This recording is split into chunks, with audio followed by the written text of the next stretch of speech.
भगवान की परम पूज्य आचार्य भगवंत कुंद स्वामी की आचार्य गुरुवर 108 विराम सागर जी महाराज की मम दीक्षा शिक्षा दाता 108 विभव सागर जी महाराज की अहिंसा मय विश्व धर्म की द्वादशांग माँ जिनवाणी की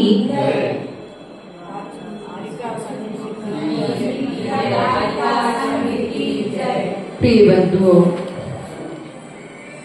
आचार्य भगवंत ने कल कारिका नंबर 24 के माध्यम से ईर्ष्या भाव के त्याग की बात कही थी।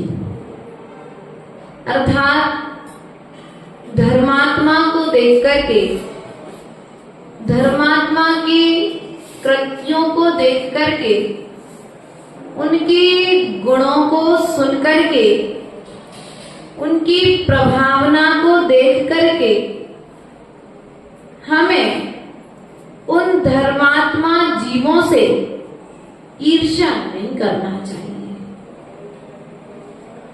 आचार्य भगवान कहते हैं, जो ईर्ष्या करता है वह ईश्वर नहीं बन सकता। क्या? जो ईर्ष्या करता है वह ईश्वर नहीं बन सकता, लेकिन जो भगवान के द्वारा बताए हुए मार्ग पर ईर्ष्या समिति के साथ चलता है वह जीव निश्चित ही ईश्वर बन सकता है। इसलिए प्रिय बंधुओं, आचार्य भगवान कहते हैं, चलते समय हम ईर्ष्या समिति का पालन करते हैं, बोलते समय भाषा समिति का पालन करते हैं और देखते समय काय गुप्ती का पालन करते हैं। प्रिय बंधुओं, आचार्य भगवान कहते हैं, ये जो ईर्ष्या भाषा ईर्ष्या आदर निक्षेपण उत्थापन जो समितियां हैं, ये पांचों समितियां हमारे लिए भगवान बनाने वाली हैं। ईश्वर बनाने वाली कला यदि सीखनी है तो 5 समितियों का पालन करना सीखना पड़ेगा।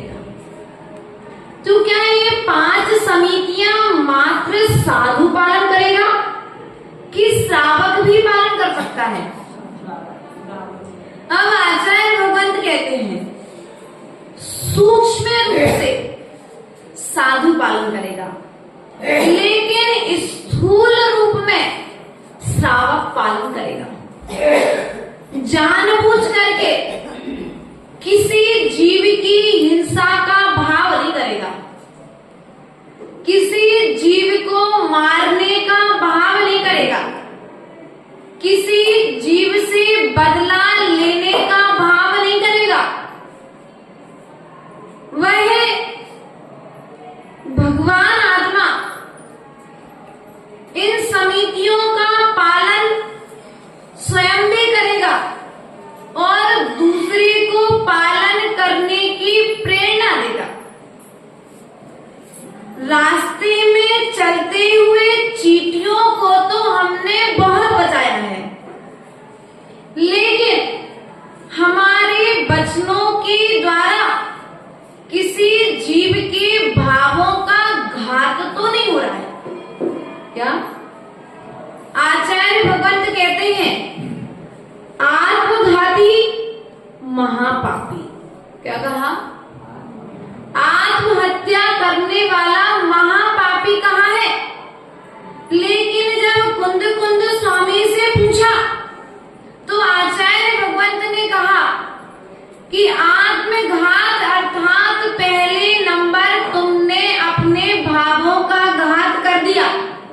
भाव हिंसा। क्या? जितना दोष चींटी के मारने का नहीं है, उससे अधिक दोष जीवों के परिणामों के घात हम चींटी को मारने से बचते हैं, हम छिपकली को मारने से बचते हैं, लेकिन जीवों की भावों की हिंसा से बच पा रहे कि नहीं बच पा रहे? हमारे निमित्त से कोई जीव यदि ऐसा विचार करता है इससे अच्छा तो मर जाते, तो हमारे निमित्त से यदि सामने वाले के विचार इस तरह के बन रहे हैं तो हमारा जीवन जीना सार्थक नहीं।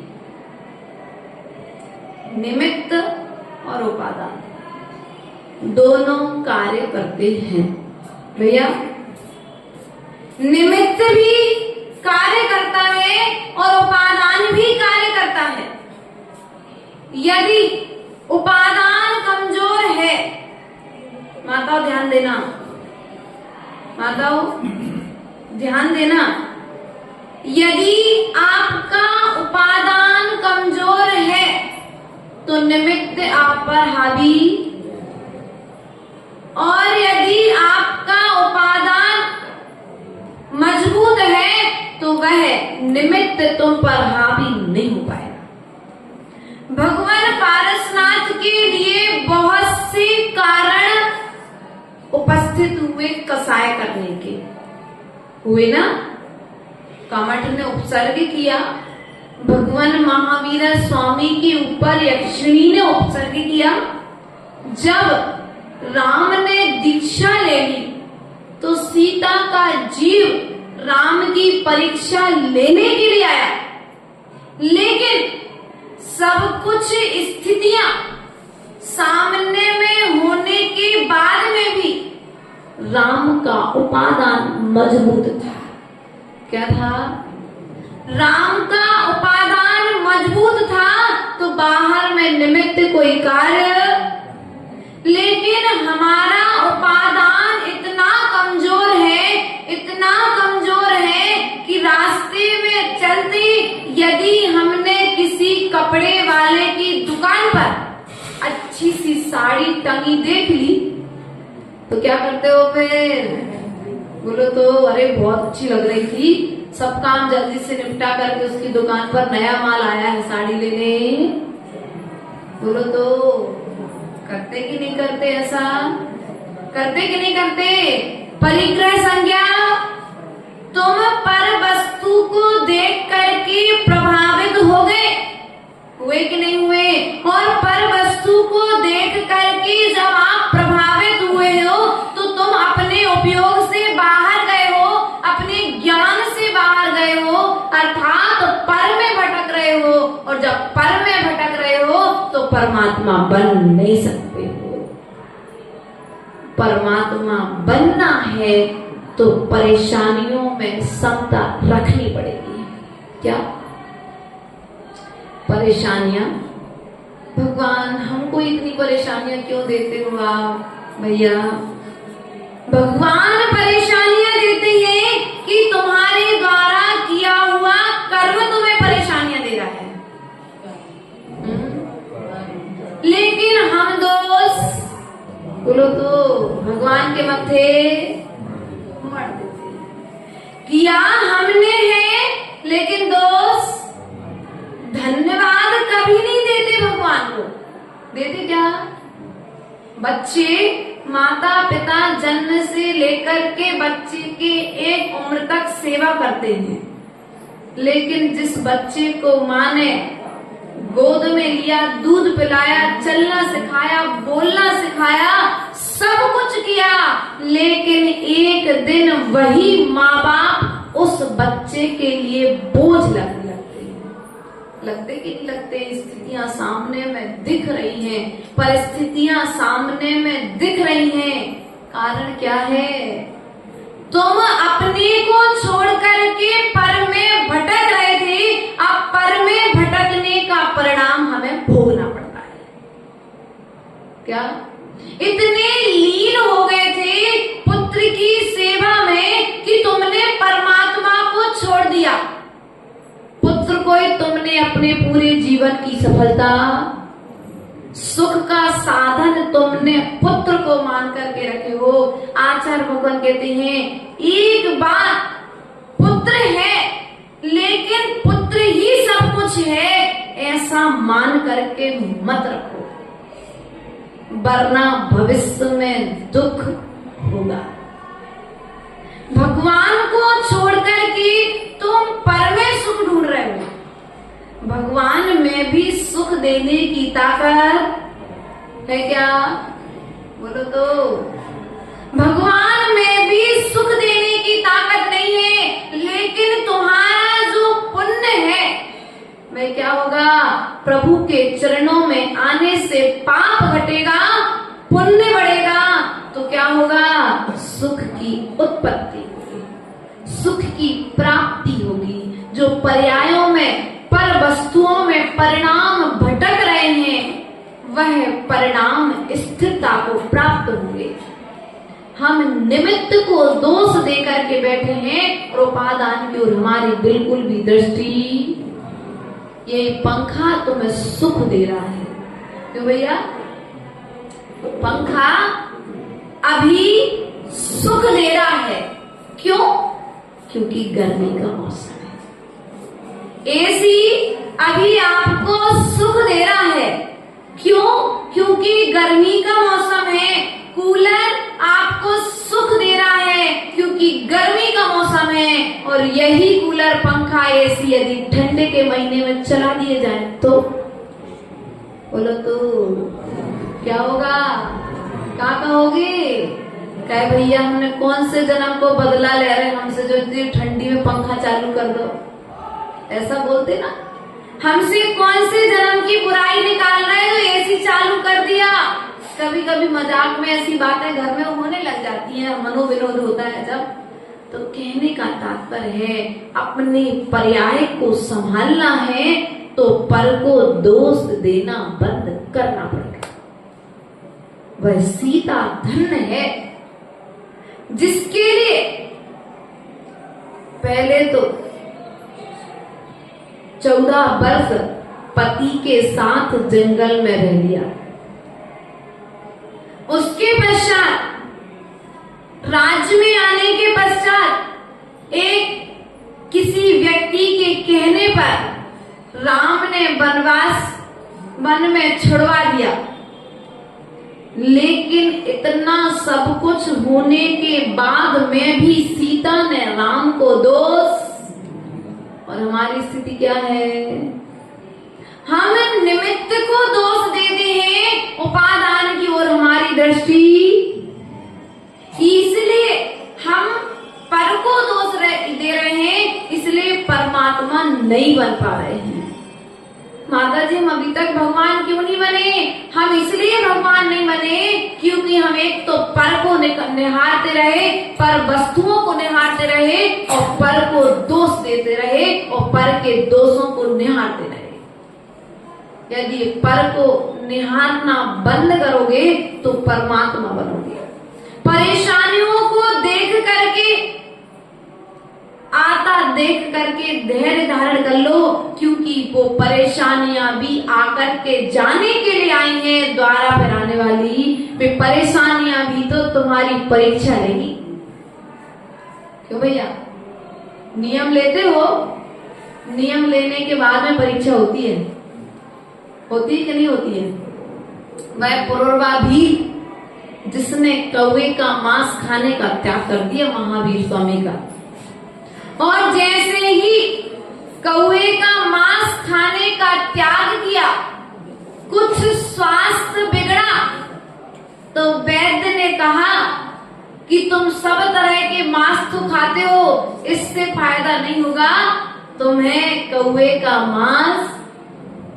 लेकिन उसने पुरुरवा भील ने क्या कहा? मैं प्राण जाए पर वचन ना। गुरु चरणों में मैंने नियम लिया है, गुरु चरणों में मैंने व्रत को धारण किया है, मेरे प्राण चले जाएंगे लेकिन मैं अपने नियम को तोड़ूंगा नहीं। और आज की स्थिति क्या है बोलो तो? अरे जब से प्रतिमा ली ना तब से रात को प्यास लगती, पहले नहीं लगती थी। पहले नहीं लगती थी माता जी, हम पहले पानी भी नहीं पीते थे। जब हमने 10 साल का अभ्यास कर लिया उसके बाद हमने प्रतिमा ली, और अब देखो मैं प्रतिमा लेने के बाद घुटनों के दर्द तो गोली खानी पड़ रही है, कमर में दर्द है, बीपी हाई, शुगर तो क्या हो रही है, गोलियां। ये नियम तुम्हारी परीक्षा लेने के लिए आए हैं। यदि तुम दृढ़ रहोगे तो वे नियम भी तुम्हें नमस्कार करके चले जाएंगे, और उन नियमों में यदि तुम दृढ़ नहीं रहे तो नियम तोड़ने के प्रभाव से आप नरक चले जाओगे। इसलिए आचार्य भगवान कहते हैं इस नियम के लिए आचार्य भगवंतों ने मोक्ष कहा है। क्या कहा है? भैया तुम हमें आहार दान देते हो ना, देते कि नहीं देते? बोलो तो। आप लोग साधु को क्या देते हो? आहार दान देते हो। आपकी दृष्टि में तो मात्र आहार दान है, लेकिन आचार्य भगवान कहते हैं कि जो श्रावक है वह अंजलि में आहार दान तो दे रहा है, लेकिन साथ साथ में आहार के साथ में मोक्ष दान दे रहा है। क्या दे रहा है? मोक्ष दान दे रहा है। नियमों को पालन करने की क्षमता प्रदान कर रहा है। आहार क्या है? औदारिक शरीर है, पंचम काल है, तो इस शरीर की व्यवस्था को बनाए रखने के लिए साधु को आहार को जाना पड़ता है। तो क्या कर रहा है? श्रावक साधु को मोक्षदान दे रहा है। और हम क्या करते हैं? माता जी नियम देती कि नहीं देती भैया? यदि माता जी नियम देती है तो आहार दान नहीं देने जाना, और यदि माता जी नियम नहीं देती है तो फिर हम आहार देने जाएंगे नहीं भैया। तुम आज नियम से मत डरो। जो आज नियम लेने से डर रहा है वह मोक्ष के आंगन में जाने से डर रहा है। क्या? संसार की यात्रा यदि समाप्त करना है तो छोटे छोटे नियमों को धारण करो, बड़े नियम मत लो भैया। बड़े नियम मत आओ, बड़े बड़े नियम मत लो, कम से कम छोटे छोटे नियम दो। अब 12 बजे भोजन किया है, 2 बजे तक पानी पीने का त्याग, कोई बड़ा नियम है क्या? नहीं है ना। इस प्रकार से छोटे छोटे नियमों को आप धारण करो। क्या होगा? वह व्यक्ति जिसकी कहानी आज तक याद आती है कि शराब पीने वाला व्यक्ति जब मुनिराज के चरणों में पहुंचता है, वो महाराज उससे कहते हैं कि बेटा तुमने जीवन भर व्यसन किया है, अब तुम व्यसन करने का त्याग कर दे। वह कहते हैं महाराज मैं नहीं कर सकता। तो बोले एक काम करो, जितने समय में एक खीले से दूसरे खीले तक धागा पोने आते हो उसके मध्य में उतने बीच में तुम शराब नहीं पियोगे। और एक खीले से एक कॉर्नर से दूसरे कॉर्नर तक आया, उसके बीच में उसका मरण हो गया मात्र कुछ सेकंडों के लिए। क्या? कुछ सेकंडों के लिए उसने श्रद्धा के साथ गुरु आज्ञा पूर्वक नियम को धारण किया, और गुरु आज्ञा पूर्वक लिया गया नियम उसे सिद्ध अवस्था को प्रदान करेगा, अर्थात वह जीव स्वर्ग पद को प्राप्त हुआ, स्वर्ग में जाकर के देव हो गया। क्या हो गया? स्वर्ग जाना है। हाँ, स्वर्ग जाना है, रत्नों के महलों में रहना है, देवियां भी प्राप्त करना है ना। सिमंदर स्वामी की देशना भी सुनना है। नंदीश्वर की 500 धनुष ऊंची जो प्रतिमाएं हैं उन प्रतिमाओं के भी दर्शन करना है। लेकिन माता जी करना तो सब कुछ है, बस नियम लेने का नहीं कहना। क्या चाहिए? तो बोलो तो। चाहिए तो है, लेकिन नियम लेने का, व्रती बनने का नहीं कहना। आचार्य भगवान कहते हैं जब तक व्रती नहीं बनोगे तब तक आप स्वर्ग जाओगे या नरक, ये कोई फिक्स नहीं है। क्योंकि सम्यक दर्शन आज पंचम काल में छायक सम्यक दृष्टि जीव है नहीं है। अब छायक सम्यक दर्शन है नहीं है, स्थायी रहने वाला सम्यक दर्शन है नहीं है, तो क्या होगा, थोड़े थोड़े में हमारा श्रद्धा, और यदि श्रद्धा भटकी और उसी समय यदि मरण हो गया तो कहाँ जाओगे, सीधे बोलो तो स्वर्ग में जाओगे श्रद्धा से भटक के? नहीं भैया, श्रद्धा से भटकने वाला जीव, सम्यक दर्शन से रहित होने वाला जीव नरक जाएगा, या तो त्रेष गति को प्राप्त करेगा, वह जीव स्वर्ग नहीं जाएगा।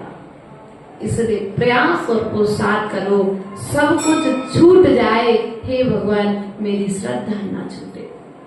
क्या सब कुछ छूट जाए, परिवार छूट जाए, पत्नी छूट जाए, संपत्ति छूट जाए, सब कुछ छूट जाए, लेकिन मेरी श्रद्धा ना छूटे।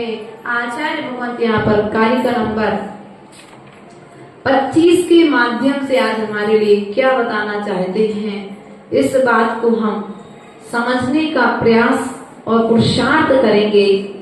आचार्य भगवान कहते हैं, अमराण बंदियाण रूपम दठुट सिर सैयाणम जे गारव करित्ये सम्मत विभज्या होती। अर्थात देवों के द्वारा, अणिमा आदि रिद्धियों के स्वामी देवताओं द्वारा वंदनीय भगवान के स्वरूप को देखकर जो विनय करने के स्थान पर गर्वोन्नत बनते हैं, वे सम्यक दर्शन से रहते हैं। क्या होते हैं? अणिमा आदि रिद्धि के स्वामी। कौन? देव, अरहंत देव आदि जो हैं, निर्ग्रंथ मुनि आदि जो हैं, उनको देख करके क्या करते हैं? अहंकार होता है कभी कभी। देखो, भले ही सोने की लंका थी रावण के पास, लेकिन 9 लाख पूत 1.25 लाख हाथी जिनके घर में दिया ना, मात्र एक था उसके पास अहंकार। मेरे बराबर शक्तिशाली, मेरे बराबर रूपवान कोई इस पृथ्वी तल पर नहीं है। भक्ति के क्षेत्र में देखा जाए तो जब शांतिनाथ भगवान की भक्ति करने बैठा तो ऐसा बताते हैं कि वीणा का तार टूट गया तो उस तार को जोड़ने के लिए उसने अपने नस को लगा दिया, लेकिन भक्ति बंद नहीं की। लेकिन वहीं पर यदि कसाई के क्षेत्र में देखा जाए तो रावण का अहंकार ही रावण के लिए नरक में लेकर के गया है। क्या? सीता में ताकत नहीं थी रावण को नरक भेजने की, ठीक है? पर में ताकत नहीं है मुझे नरक और स्वर्ग भेजने की। हमारे परिणाम ही मुझे नरक पहुंचा रहे हैं और हमारे परिणाम ही हमें स्वर्ग दिला रहे हैं और हमारे परिणाम ही हमें सिद्धालय दिला रहे हैं। जब हमारे परिणाम ही हमें स्वर्ग, नरक और सिद्धालय दिला रहे हैं तो हम ऐसा कार्य करें जिससे हम स्वर्ग की यात्रा करें, सिद्धालय में जाकर के विराजमान हो, नरक और निगोद में जाकर के हमें विराजमान नहीं होना पड़े। भगवान हमने ही मंदिर बनाया है। क्या बनाया है? लोग क्या कहते हैं? हमने ही मंदिर बनाया है। अहंकार। अब जिनने बनाया था, ध्यान रखना, जिनने बनाया था वे तो दान करके स्वर्गों में बढ़िया नंदीश्वर के बड़े बड़े जिनालयों में पूजा कर रहे हैं, क्योंकि यहाँ जो जिनालय बनाता है उसे रत्नों के बने जिनालय स्वर्गों में मिलते हैं। तो जो यहाँ पर प्रतिमा रखता है उसे बड़ी बड़ी प्रतिमाओं के, रत्न जड़ित प्रतिमाओं के दर्शन करने, रत्नों की प्रतिमाओं के दर्शन होते हैं। ऐसा बताया है जीवन काल में कि चावल के बराबर मंदिर और राई के दाने बराबर प्रतिमा जरूर स्थापित करना चाहिए। अब क्या हुआ? मंदिर बनाया, भगवान रखे, सब कुछ किया, लेकिन अब अहंकार की पुष्टि कैसे होगी, है ना? तो क्या करते हो? तुम मत गाओ कि ये तुम्हारा मंदिर है, ये तुम मत कहो कि तुम्हारी प्रतिमा है। तुम्हारे बाजू में रहने वाला पड़ोसी यदि यह कहे कि आपके सहयोग से मंदिर बना है, आपके सहयोग से प्रतिमा बनी है, तो यश कीर्ति कर्म गोदय है। और यदि तुम स्वयं यह कह रहे हो कि हमारे परिवार का मंदिर है, ये हमारी प्रतिमा है, तो ये तुम्हारे अयस कीर्ति नाम कर्म का उदय चल रहा है। अयस का बंध तुम स्वयं, कल भी हमने इसी बात को बताया था। आचार्य भगवान यहाँ पर यही कह रहे हैं कि मंदिर में आकर के अहंकार नहीं करना। क्या नहीं करना? मंदिर में आकर के ज्ञानम पूजम कुलम जाते बल वृद्धिम तपो बपू, अर्थात ज्ञान का मद नहीं करना। मेरे बराबर कोई ज्ञानी बोलो तो नहीं है, मेरे बराबर कोई सुंदर नहीं है।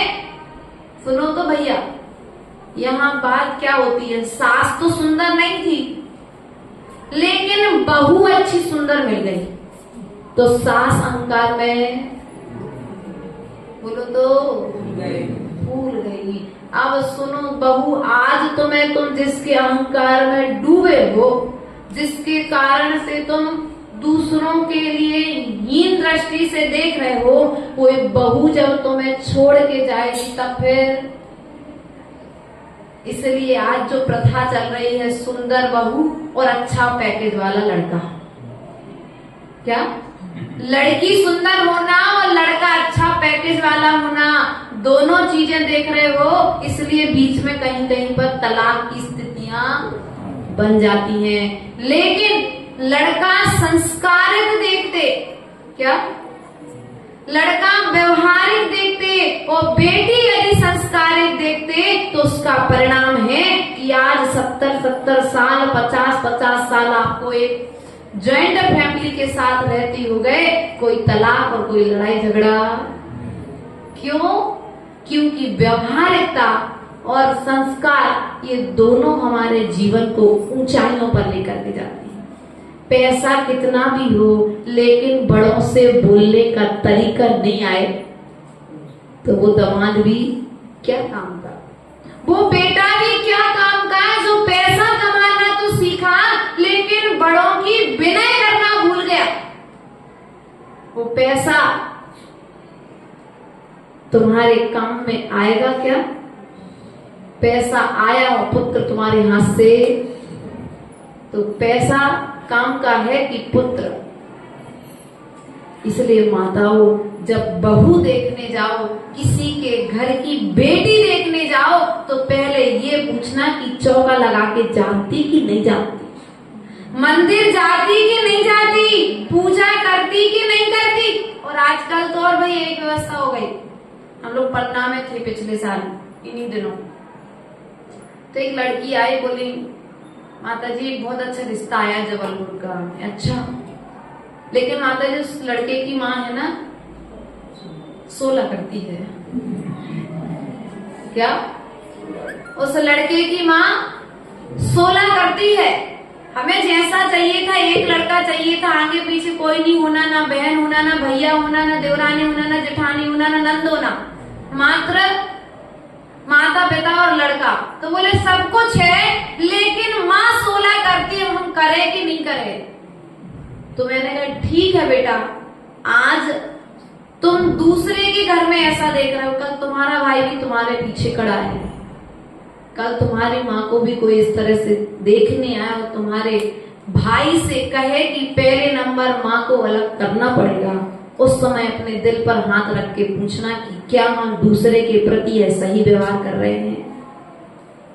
यदि हम सही कर रहे हैं तो कल हमारे माँ के साथ में भी कोई दूसरा इस तरह का व्यवहार करने वाला पैदा हो जाएगा।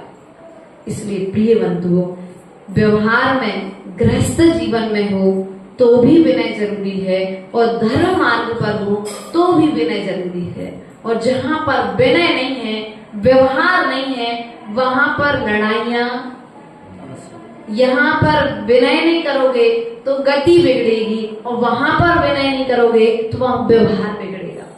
इसलिए यदि आप गृहस्थ जीवन में हो, बड़ों की विनय किस प्रकार से करना है, ये बात आज सिखा दो विवाह के पहले बेटियों को। विवाह के पहले बच्चों को बड़ों से किस प्रकार का व्यवहार करना है यह सिखा दो, वरना कल फिर तुम्हारी गाड़ी खतरे में है। वर्तमान में स्थितियां दिख रही हैं। बेटियां बाहर जाने के बाद वापस आना, बेटे बाहर जाने के बाद वापस आना। माँ ने तो जन्म के साथ सपने सजोए थे कि मेरा बेटा बड़ा होगा, वो बड़ा होगा तो अच्छी सी बहू लाएगा, और बहू लाएगा तो बहू हमें गरम गरम रोटी बना के खिलाएगी, पैर दबाएगी। लेकिन क्या हुआ, आज जमाना उल्टा है। बहू आएगी, मोबाइल चलाएगी, सास गरम गरम रोटी बना के। आज की अदालत में यही चल रहा है। इसको यदि बंद करना है तो आज भी मौका है। पैसा कमाने के लिए जितनी पढ़ाई करने से संस्कार सुरक्षित रहे। क्या एक माँ हमारे पास में आई, बोली माता जी मेरी बेटी भटक गई है। पीछे में बैकुंठ जिला में जब हम लोग थे, बोले आप माता जी समझा दो।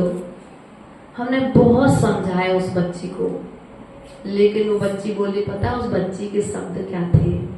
बोले माता जी जैनों में मिलता क्या है? हाँ, जैनों में होता क्या है? वे जैन मंदिर में खड़े होकर के कहने को एक साथ बैठते हैं, लेकिन लड़ाई झगड़ा। इसलिए तुम्हारा मंदिर का व्यवहार वर्तमान पीढ़ी को मंदिर से दूर कर रहा है। इसलिए कभी कोई नई उम्र का बच्चा या बच्ची मंदिर में जब आते हैं, उससे प्रेम से बात करो। यदि चावल अर्घ की जगह पर पुष्प चढ़ा दिए, दीप की जगह पर नैवेद्य चढ़ा दिया, जल की जगह पर चंदन चढ़ा दिया, तो कोई बात नहीं, प्रेम से कह दो। और तुमने धुतकार के कह दिया ये तो हमारी जगह थी, तुम यहाँ कैसे बैठ गए? अरे यहाँ भी शांति नहीं, उसने मंदिर से आना। अब तुम्हारा मंदिर आना सार्थक है क्या? बोलो तो। तुम तो मंदिर में आकर के बैठे रहोगे, लेकिन तुम्हारे निमित्त से जो मंदिर से टूट गया है, और जब तक वो मंदिर नहीं आता उसका पाप किसको लगेगा? कर्म का उदय तो उसका तीव्र आया था कि कसाई आई, आपके मन में अच्छा भाव था, लेकिन वो समझ नहीं पाया। तो क्या हुआ, कई बार स्वयं की कोख से जन्म लेने वाली संतान भी जब माता पिता के अभिप्राय को नहीं समझती है, तो वह अभिमान के कारण अपने माता पिता का भी अपमान कर बैठती है। इसलिए प्रिय बंधुओं, यदि धर्म को आगे बढ़ाना है तो इस धर्म स्थान में आने के पश्चात में व्यवहार धर्म का पालन करो। छोटों से भी प्रेम से बोलो और बड़ों से भी प्रेम से बोलो। आज देखो, छिंदवाड़ा में थे हम, और हमारे पास में भैंसदेही वाले बच्चे, कुछ मंदिर का वहां काम होना है, तो आए, तो शांति धारा हुई थी। तो पता है शांति धारा के लिए बोली नहीं लगती, वहां फिक्स है कुछ। अभी तक हमको इतने दिन रहे, चतुर्मास भी हो गया और अभी भी 1 महीने रह के आएंगे, वहां शांति धारा की क्या व्यवस्था पता ही नहीं। बस ये है कि कोई नया बच्चा या नया व्यक्ति आया, और यदि भैया की पारी है भी, तो उस नए व्यक्ति को मुकुट पहना देंगे। इस निमित्त से ये बच्चा धर्म से जुड़े। अब तुमने एक दिन मुकुट पहनाया है चांदी का, अब वो तुम्हारे मंदिर में जब उसे टाइम मिलेगा तब वो अभिषेक पूजन करने नहीं। बेटा, आज तुम्हें शांति धारा करनी है। पैसा हर जगह जरूरी नहीं होता है, हर कहीं पर व्यवहार धर्म को निभा करके। नहीं तो क्या है भैया, खर्चा चल रहे हैं मंदिर के, इतने खर्चे हैं, तो शांति धारा के निमित्त से तो जिनके पास पैसा है वे तो रोज शांति धारा कर लेते हैं, लेकिन एक गरीब का बच्चा जो ठेला चला करके 24 घंटे में 200-300 रुपए कमा रहा है, वो बेचारा हाथ जोड़ करके, और महीने में यदि कभी 1-8 दिन उसने शांति धारा लेने का पुरुषार्थ किया भी, तो हमारे मन में भी भाव आ गया और हमने क्या किया, बोली बढ़ा दी। तो वो ठीक है, तुम्हारा पुण्य है तो तुम्हें मिलेगी, लेकिन कभी कभार ऐसी भी कुछ व्यवस्था रखो कि जो बोली नहीं ले सकते हैं और कभी कोई नया चेहरा दिखता है तो भैया आज बोली नहीं लगाई जाएगी। एक माला नमोकार मंत्र की कौन करेगा, आज की बोली उसे मिलेगी। कभी मालाओं से बोली लगवाओ। हम लोग भैंसदेही में थे भैया, हम लोग ने बोली नहीं लगवाई, सिद्ध चक्र विधान हुआ। सिद्ध चक्र विधान के बाद जब पहले दिन गए तो 2 व्यक्ति थे अभिषेक में। कितने व्यक्ति थे? 2 व्यक्ति थे। और आज उस मंदिर के पारसनाथ का चमत्कार ये हुआ, सिद्ध चक्र विधान के पश्चात आज कम से कम 30 से 35 लोग रोज अभिषेक करते हैं। ये भगवान की भक्ति का प्रभाव है। और शांति धारा की बोली नहीं लगाएंगे। माला कौन कितनी माला करेगा? क्या एक दिन में कौन कितनी माला करेगा? कौन कितने पेज का स्वाध्याय करेगा? हम लोग जब अभी बैतूल मुल्ताई में थे तो मुल्ताई में बोली लगाई गई शांति धारा करने की। तो एक बच्चे ने, नई उम्र का 25-26 साल के बच्चे ने 125 माला करने में शांति धारा की बोली दी। कितनी माला? एक दिन में 125 माला करी उसने। प्रिय बंधुओं, पैसा ही नहीं कमाओ, पुण्य कमाने का भी साधन धर्म को बनाओ। इसके निमित्त से जो जैन कुल में जन्म लिए हैं पुण्य आत्मा है, लेकिन उनके दान आदि ना देने के प्रभाव से वे जैन होकर के भी गरीब हो गए। कोई बात नहीं, हम उन व्यक्तियों के लिए जो धन से कमजोर हैं उन्हें भी धर्म करने का मौका इस प्रकार से देंगे। या तो माला करने का नियम दिलवा दें, या माला के माध्यम से, या स्वाध्याय के, या तो 1 पेज का स्वाध्याय कर लो, 2 पेज का स्वाध्याय कर लो। जीवन पर्यंत के लिए 1 पेज स्वाध्याय करने के नियम के माध्यम से हम शांति धारा, तो इसके माध्यम से क्या होगा? सबको धर्म करने का मौका मिलेगा।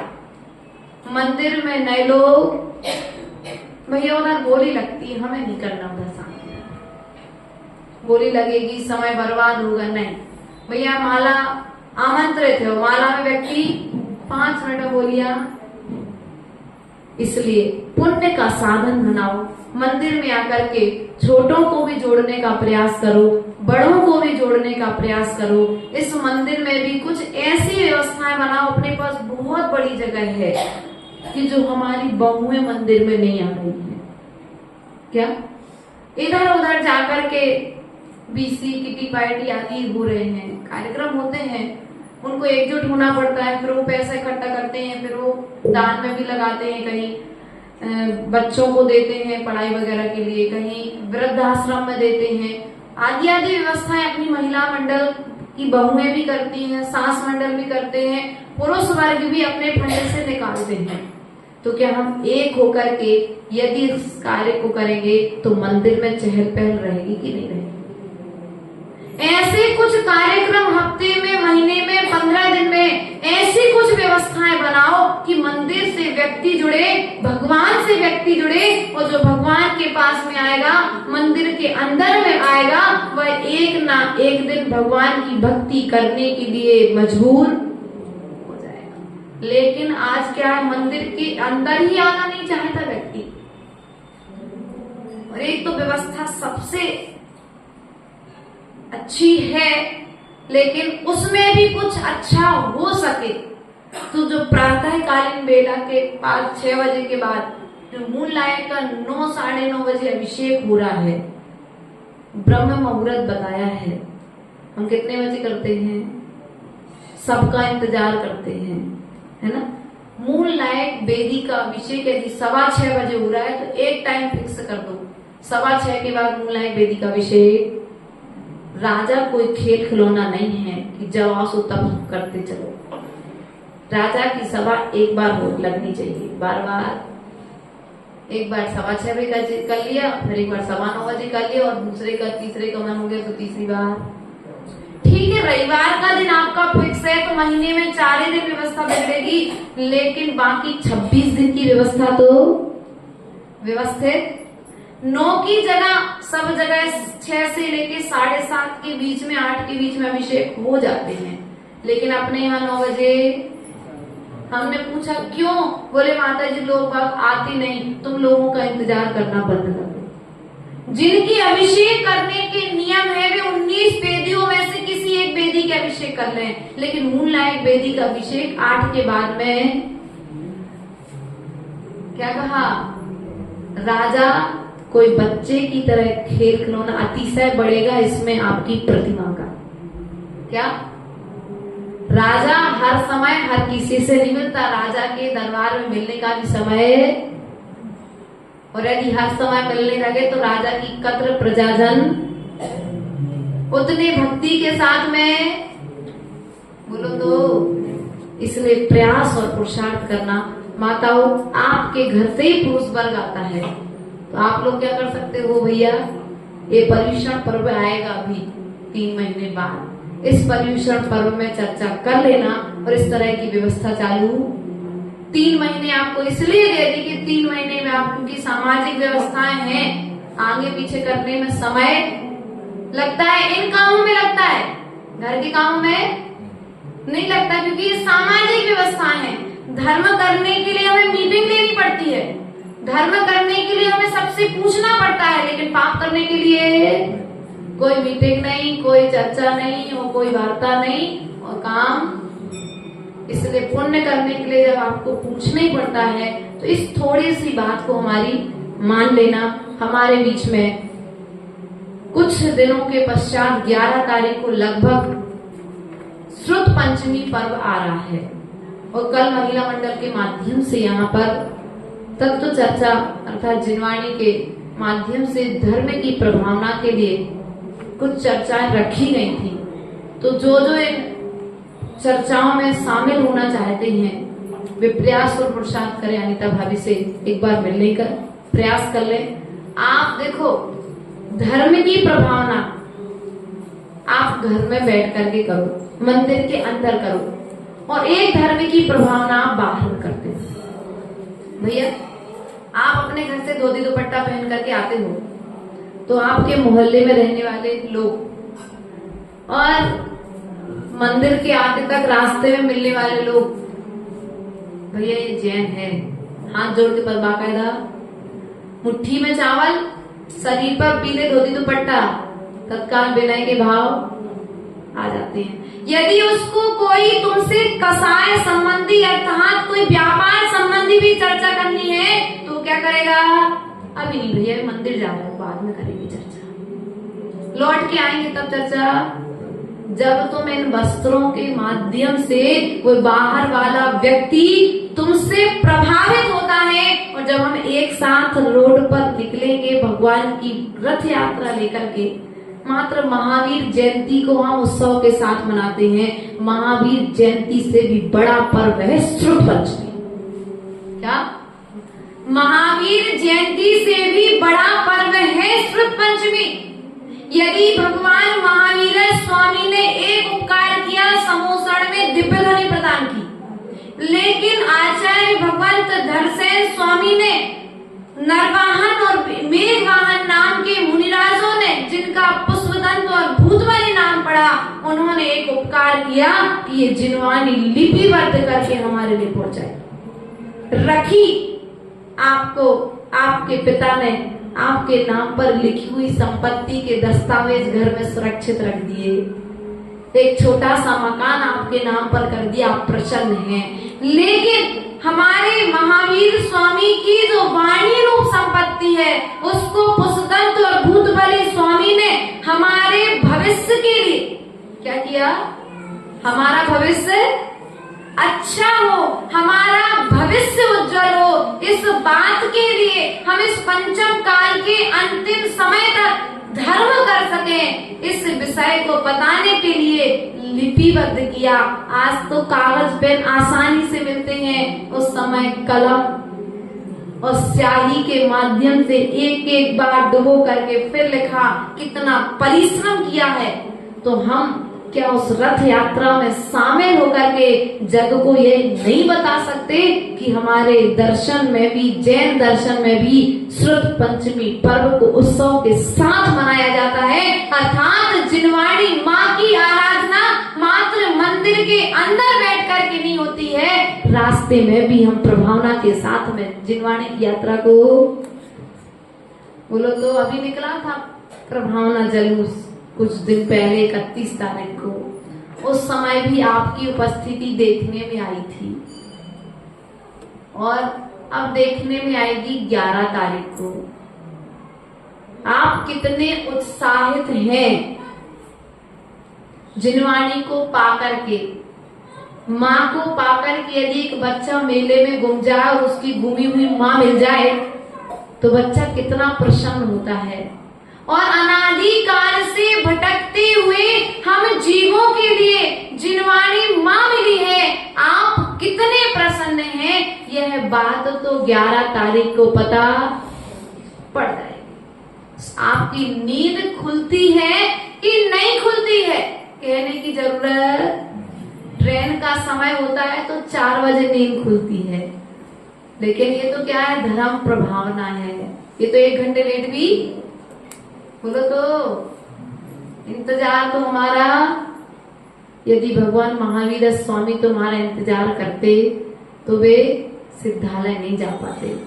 और हमें सिद्धालय जाना है तो हमें समय का ध्यान, बोलो तो संसार की यात्रा से बचना है, संसार के दुखों से बचना है, तो हमें क्या करना पड़ेगा, समय का ध्यान।